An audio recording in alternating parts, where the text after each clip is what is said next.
Hi hello అండి, welcome to Shri collections. ఇవాళ మనం చూపించబోయటమైతే 1 గ్రామ్ ప్యూర్ పట్టు శారీ అండి. ఇది వచ్చేసి జర్మన్ సిల్వర్ జరీలో స్పెషల్ క్వాలిటీలో మన సొంత మగ్గాల పైన తయారైన శారీస్ అండి. ఇది వచ్చేసి మీకు 100% ప్యూర్ పట్టు ఉంటుందండి.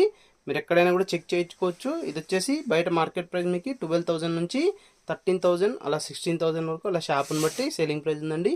కానీ మనం ఇచ్చే the best direct weavers manufacturing price only 8,000 rupees మాత్రమేనండి. ప్లస్ షిప్పింగ్ అయితే అడిషనల్గా ఉంటుంది. కావాల్సిన వారు ఎవరైనా సరే స్క్రీన్ పైన కనపడే నెంబర్కి స్క్రీన్ షాట్ తీసి వాట్సాప్ పెట్టినట్లయితే మీకు ఇందులో ఇంకా మోర్ కలర్స్ మోర్ డిజైన్స్ కూడా సెండ్ చేయడం జరుగుతుంది. ఏదైనా కూడా మీరు ఆన్లైన్ ద్వారా పర్చేస్ చేసుకోవచ్చు. నియర్ బై ఉన్న వాళ్ళు షాప్కి విజిట్ చేసి కూడా పర్చేస్ చేసుకోవచ్చు అండి. విత్ ప్యూర్ పట్టు అనడానికి మనము విత్ సిల్క్ మార్క్ కూడా ఇస్తున్నామండి. చూసారు కదండి మా వీడియో నచ్చినట్లయితే మా పేజ్ని ఫాలో అవ్వండి. ఇంకా మీ ఫ్రెండ్స్కి కూడా షేర్ చేయండి. ఇలాంటి మంచి మంచి saris the best direct viewers manufacturing ప్రైస్లో అయితే పర్చేస్ చేసుకోవచ్చండి. థ్యాంక్ యూ ఫర్ వాచింగ్ అండి.